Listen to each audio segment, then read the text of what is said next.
So karon ang topic nato, kinsa man ang angayan mo dawat sa santos nga Eucharistia, who may receive. So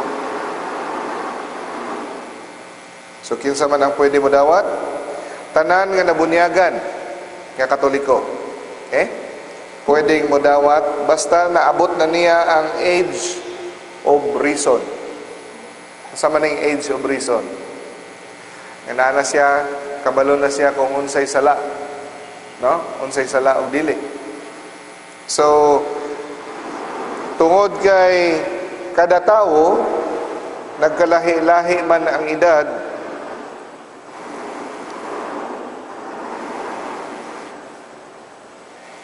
hello. Kada tao, nagkalahi-lahi man ang edad sa nga matubuan og buot. Okay, ang uban 3 anyos, 4 anyos matubuan ang buot. Ang uban 8 anyos, 9 anyos, 10 anyos di magparehas.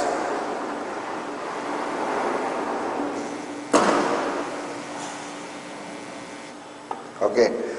So, gidesisyonan nga rule of thumb,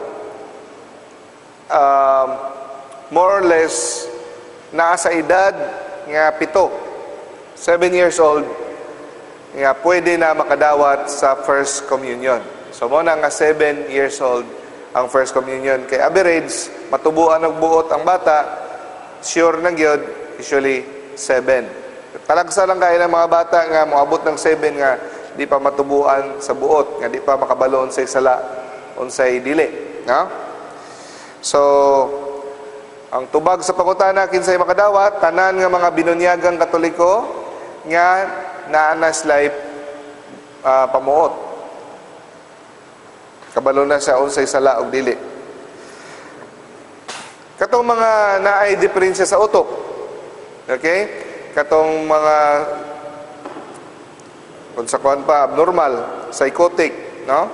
Dili pwede mudawat kanang wala gid sila nakahibalo kung unsa ang lawas ni Kristo, no?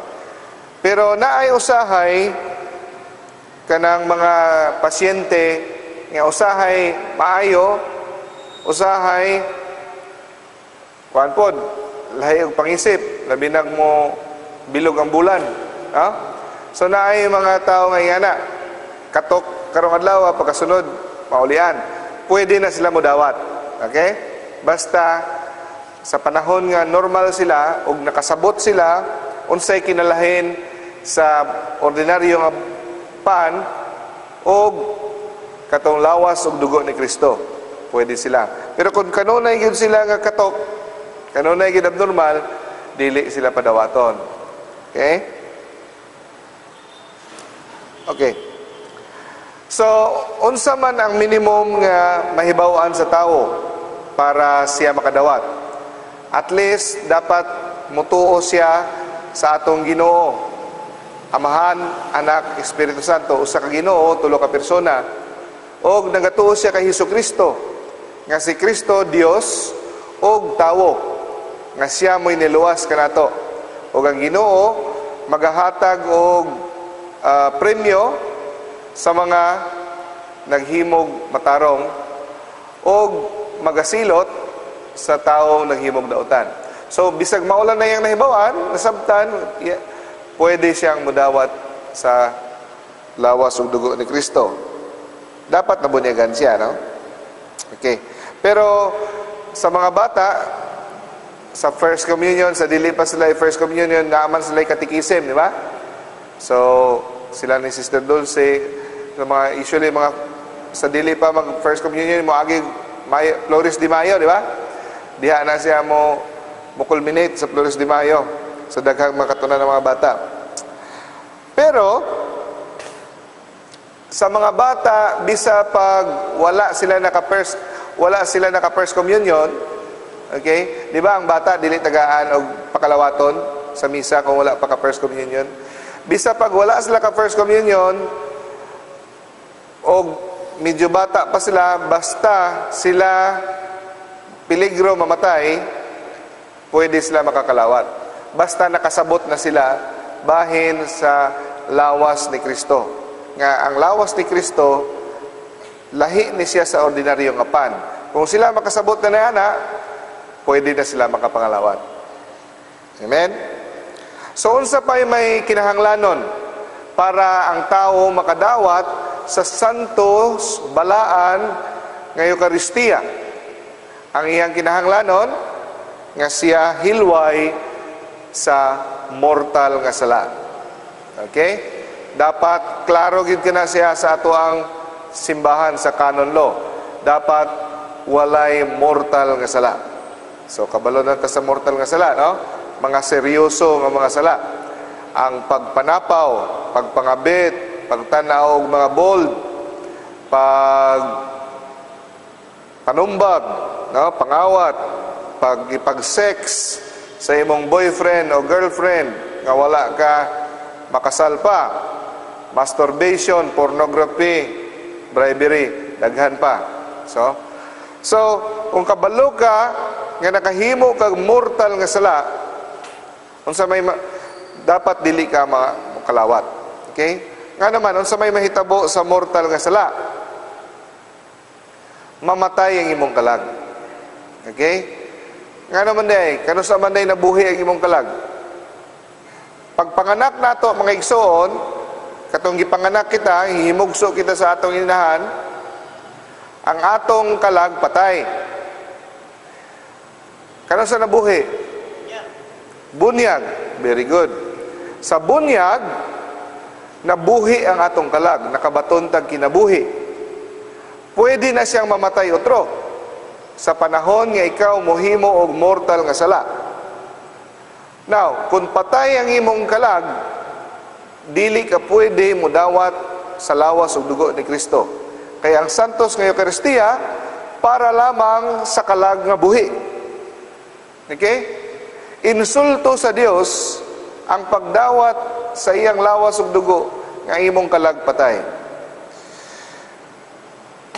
Ang santos nga Eucharistia, mga igsoon, mao kana siya ang sakramento nga nagapatubo sa imuhang kalag.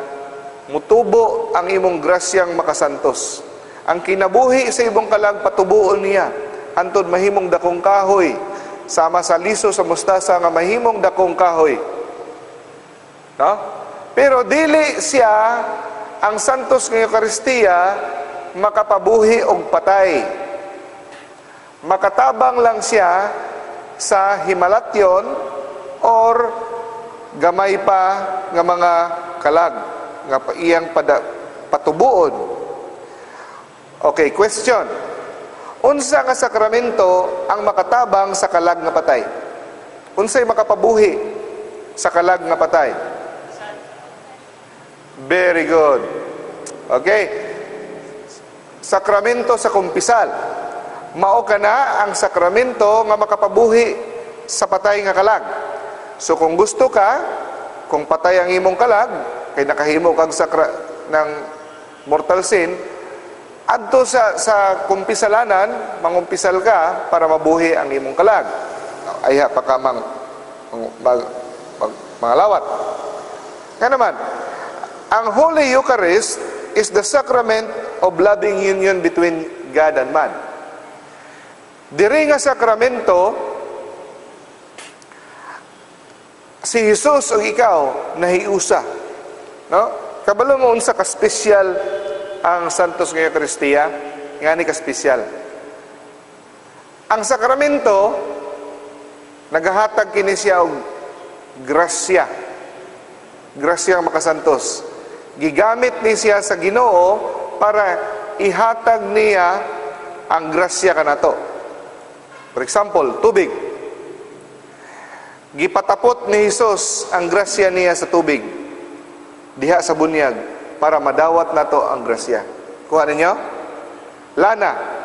Gigamit sa Ginoo para itapot diha ang grasya sa pagkumpirma, madawat nato ang grasya.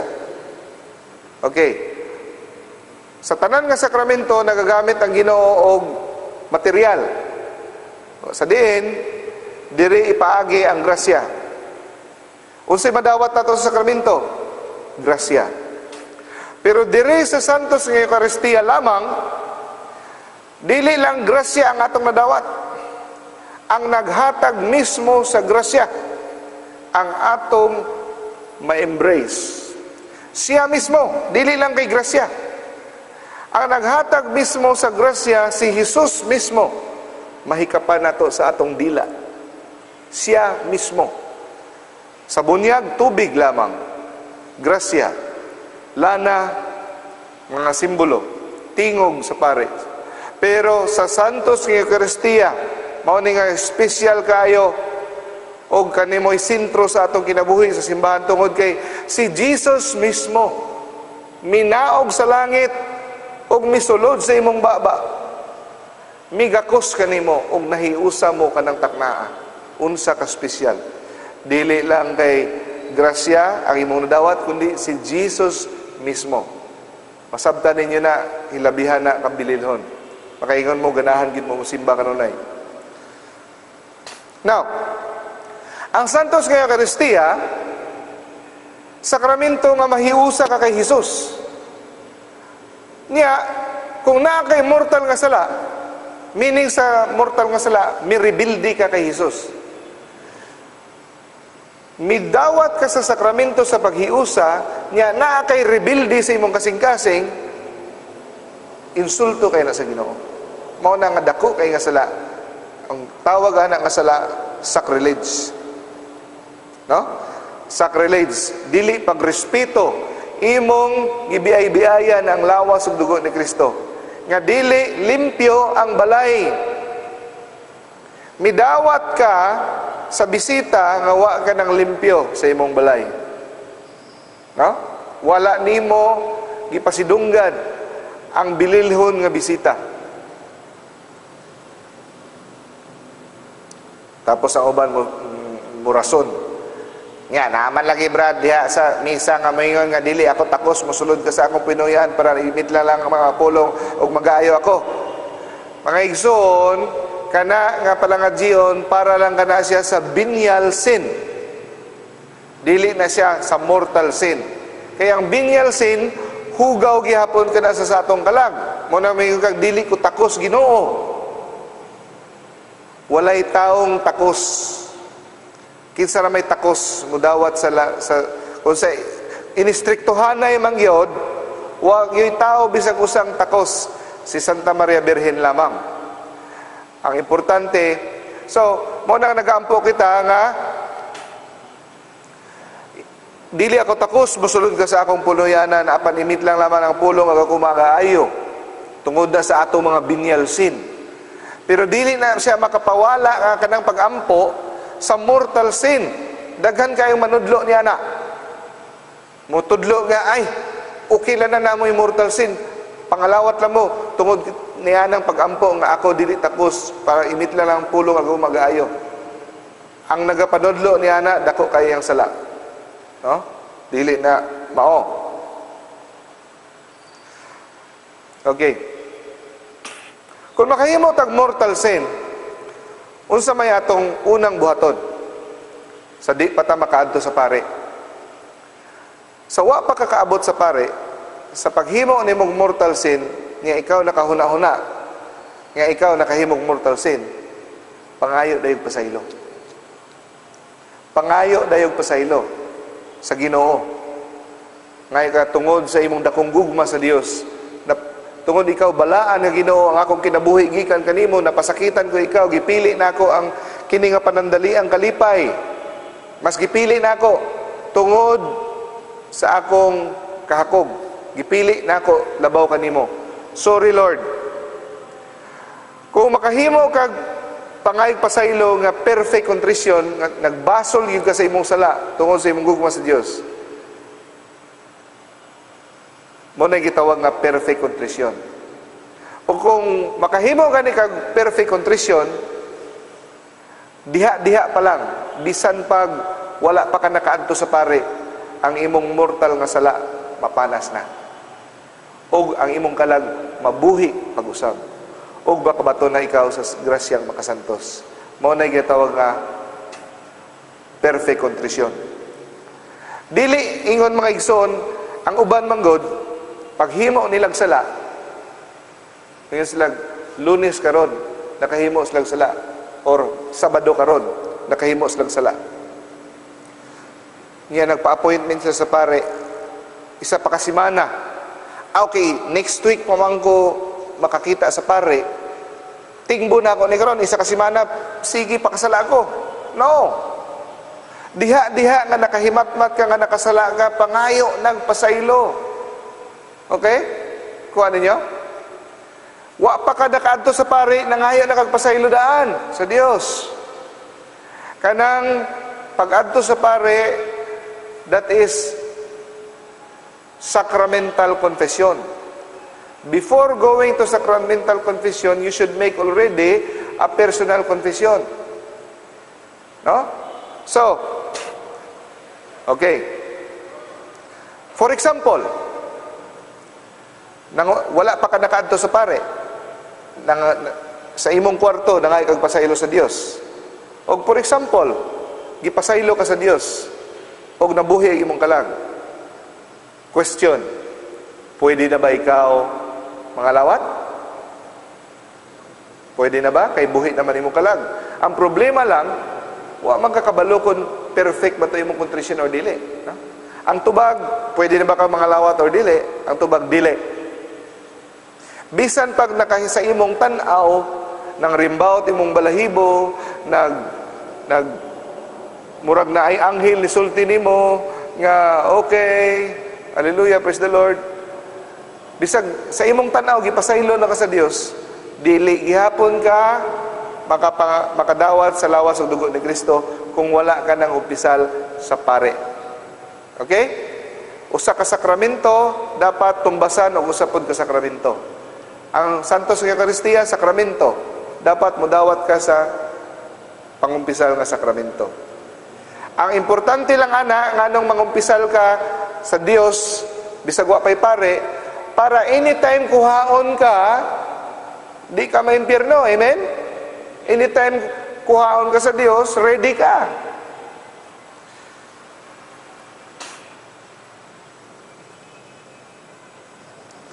Okay.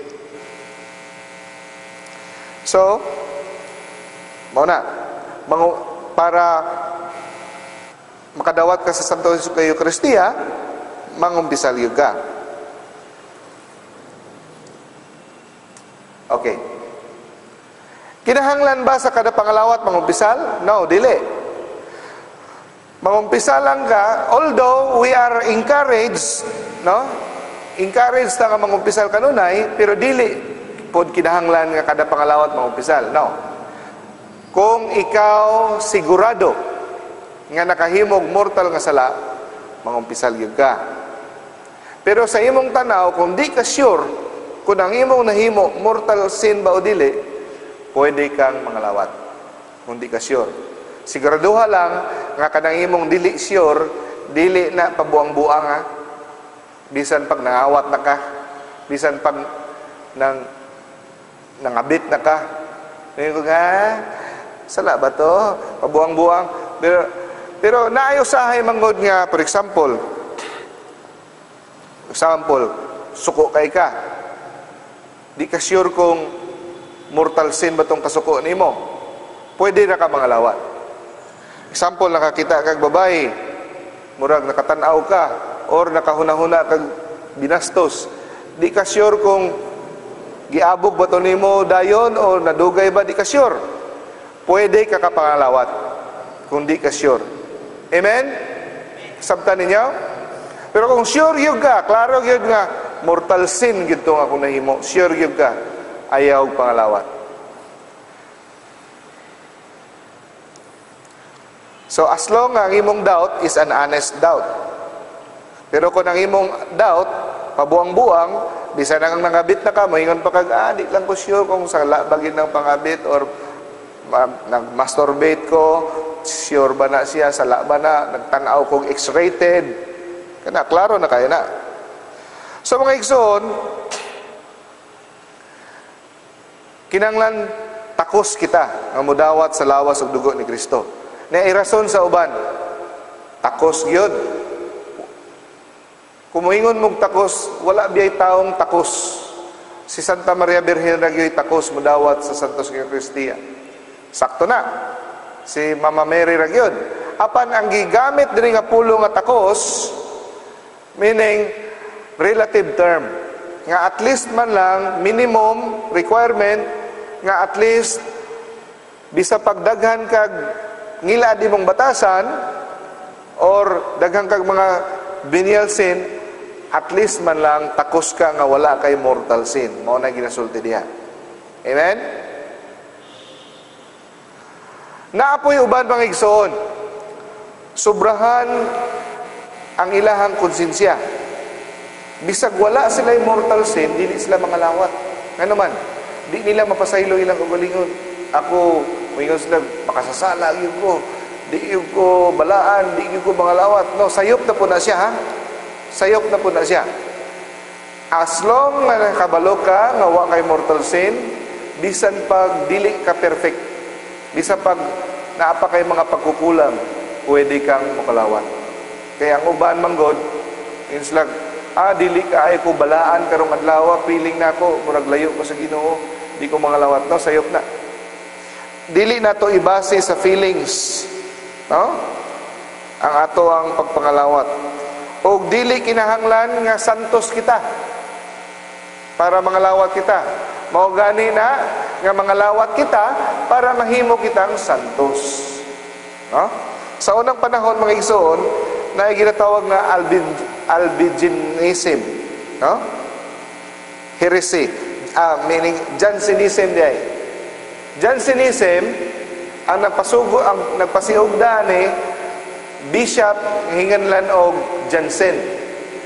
So nagpasiugda siya pagpanudlo nga dapat dili kita mangalawat kung dili kita balaan. Balaan lang yun ang pwedeng mangalawat o katong grabe nga mga penitensya. Sayop nga pagtulunan. So may kailap kini nga pagtulunan sa unang panahon. Naundang lang ni siya sa panahon nga si Saint Pope Pius X nag-issue encyclical nga dapat kanunay kitang mangalawat. So naundang na siya nga sayop nga pagtulunan. Ang nagpasiugda usa ka obispo. Mao na gani mga igsoon, dili tungod kay gisulti sa usa ka pare, dili tungod kay gisulti sa usa ka obispo nga sakto na siya. Kung sa inyong pagpaminaw sa isa ka pagtulunan, bag-o, nga murag dili mao, mubagting nga ninyong dunggan, murag di magini mao naandan nga pagtulunan sa una sa gamay pa ko. Muna gitawag nga sensus fidelium. Ang tao nga ang Espiritu Santo kaniya, makabantay gid siya nga murag dili ni mauda. No? Muna gitawag ni andar ang inyong sensus fidelium. So, i-research ninyo kung sakto ba. Nga naman, si Martin Luther, usa ka pare. Si Arian, usa ka pare. Daghang mga obispo o pare nga mga erhes sa una. Okay? So, kung makadungogan ni mong mga pagtulon nga dumurag di mao, iusisa dayon. Ayaw o tuo dayon. Okay? So, si gipaklaro ni Saint Pius X nga sa atong pagpangalawat, walay labot nga dili kita dapat mangalawat, dapat wala kita mortal sin, dapat na kita ay ginatawag na right intention. Kung saan man ang meaning sa right intention? Insakto nga tuyo nga nung mangalawat kita. Okay? Unsa may pinaka-insakto nga intensyon? Tungod sa imong dakong gugma sa Dios, ikaw excited nga mahiusa kaniya. Just imagine this picture. Sa inyong pagpangalawat, kada pangalawat ninyo, imagine na kini nga picture nga ikaw sama nga naghiusa, nag-embrace kay Jesus. Nahiusa, no? Is the desire na ikaw, unsay desire sa Bisaya? Naghandom? Sa tubil? nagtinguha. Nagtinguha, no? Nga ikaw mahiusa. Mo na pinakataas o pinakanindot nga intensyon. Pero naapoy mga ubos-ubos nga intensyon nga pwede ra gihapon, mga ubos. Una, intensyon nga mangalawat ka para mahimo kang malig-on sa tentasyon. Pwede na, madawat ka na sa Ginoo. Intensyon nga para mutubo ang imuhang spiritual life. Pwede ka na. O tungod naghandom nga ikaw nga malangit. Pwede gihapon ka na. No? O mangalawat ka tungod kay mao kani ang kabubuton sa Dios. Bisag ka na lang ang imong tuyo, pwede gihapon. Okay? So, ang pagpangalawat nato dili magbase sa atong feelings. Okay? Kaya ang gugma nato mga igsoon sa Dios, ang pinakatistinga, ang pinakaebidensya, mapamatud-an nato ang gugma sa Dios, dili sa atong feelings. Nga, kada pray na ako, no? Murag, mutindog ang balahibo sa akong tingkoy, ngalami kayo ang feeling, magkuba-kuba ako ang heart, ngalami. No, dili na diya basihan ang atong gugma sa Dios. Asa basihan ang gugma sa Dios? Kung asa kita taman uyon, mutuman sa iyang kabubuton. Willing kita mo sacrifice sa ato ang paborito, sa atong gusto sa atong unod, gusto sa atong kasing-kasing, gusto sa atong unahuna. Dili na to, ato siyang pilion si Jesus. Pagsakripisyo, pagmatag sa iyo sa buntag para mo simba, pagsakripisyo sa imong kwarta para mo tabang, pagsakripisyo sa imong oras, diha makita ang gugma. Dili sa kanang kada kanta nimo alive alive forevermore nga manindog imong balahibo. Dili daotan ang pagkanta, dili daotan ang feelings, apan ang sukod sa gugma diha makita asa ka uyon mo sakripisyo para sa pagbuhat sa kabubuton sa Dios. Kinsa man ang nasa picture? Si Joseph the dreamer. Asawa kana ni Potiphar. Naibog si Potiphar kaniya. Si Potiphar gobernador sa Egypt. Asawa ni Potiphar naibog kay Joseph. O gusto gid niya. Unsa may gibuhat ni Joseph? Ni dagan, ikyas, nagisi ang iyang sanina. Kung kita na, unsa may atong buhaton? Praise the Lord. Grasya na ni, balibaran pa, munang uban. Pero, unsa gibuhat niya? Giingnan siya. Kung imo kong balibaran, insulto kay na sa akong kagwapa. Kung imo kong balibaran, i-report na ka sa akong bana. Nga ingnon ako nga gi-rape ko nimo. Walay pakialam si Joseph.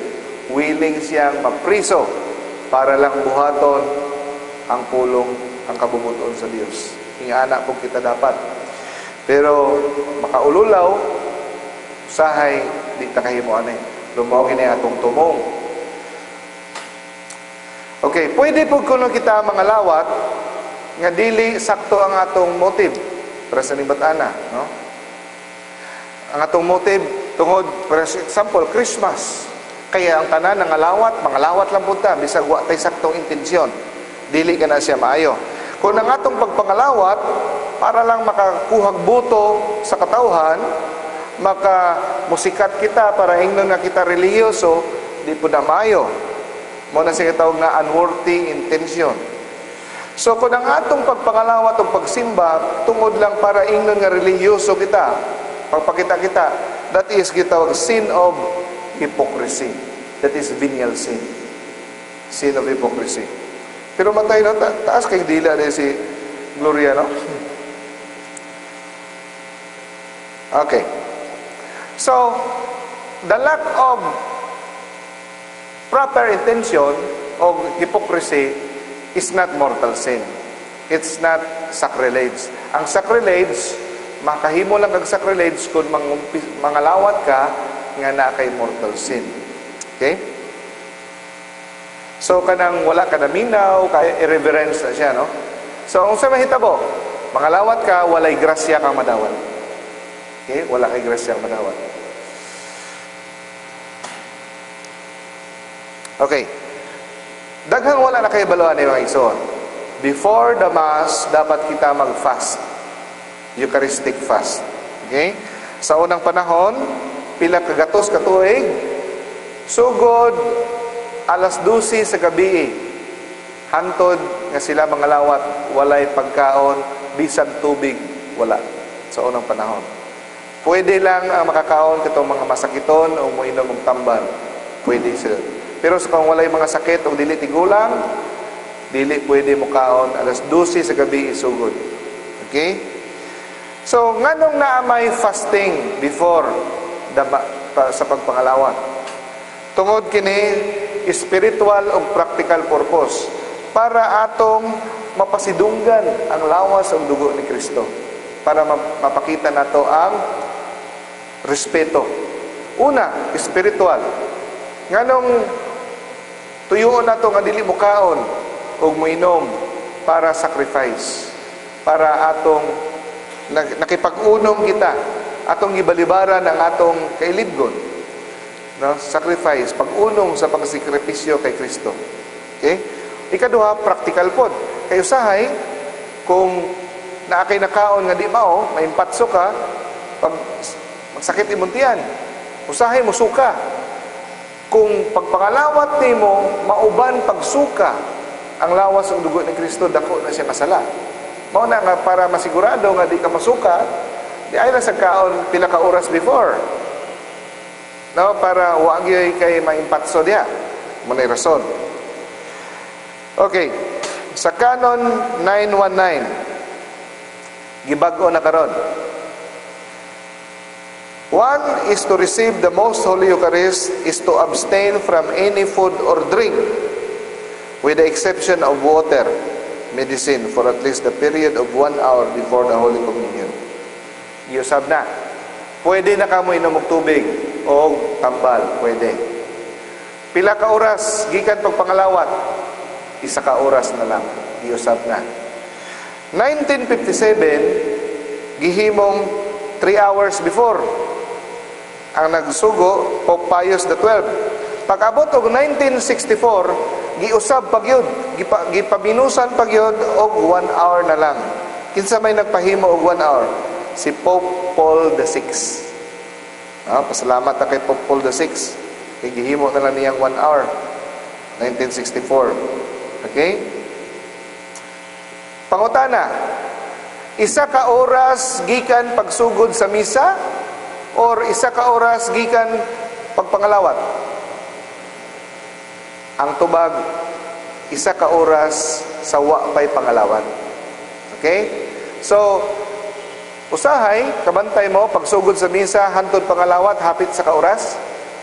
So, diha pa lang, pagsugod pa lang sa misa, kung di mo mukaon, safe na mo. Kuha. Or mas nindot pag yun, para sigurado kay usahay, na ay mga paring apaspas mo misa, 30 minutos pa lang, gikan pagsugod, pangalawat na. So, 30 minutos lang imong puasa. So, dapat 30 minutes before, nagpuasa na ka. Pero para sigurado yun, mas mayog, isa ka oras before misa, ayun, nagkaon. Pero kung sa imong tanaw, ang pare, dugay kayo mo misa, gikan pagsugod sa misa, hantod pangalawat, isa ka oras, so okay, ready mo puasa before. Kuha? Okay. Sa sulod sa misa, bawal gina mag-usap-usap og chewing gum o mugkaon og biskwit 1 hour before. Seryoso nga sala, mga igsoon, ang dili pagtuma ni ini. Daghang wala nakabalo ni ini, Eucharistic fast. Okay? Unsa pay gidugang ni Pope Pius XII? Ang gidugang pag niya, gitugutan na niya nga naay misa sa udto o sa hapon. Sa unang panahon, mga igsoon, ang misa buntag ra gyud. So pag-abot ni Pope Pius XII, ipasugtan niya ang misa sa udto o sa gabi o sa hapon. Tapos gi-encourage nga mangalawat ta kanunay. Daghan kaayo ang gi-adjust sa mga Santo Papa para lang nga makapangalawat kita. Kung di pa kita mangalawat, pag tinapol pa kita sa pagpangalawat, selfish na gid kaayo kita. Amen? No? Wala lagi kita'y batasan.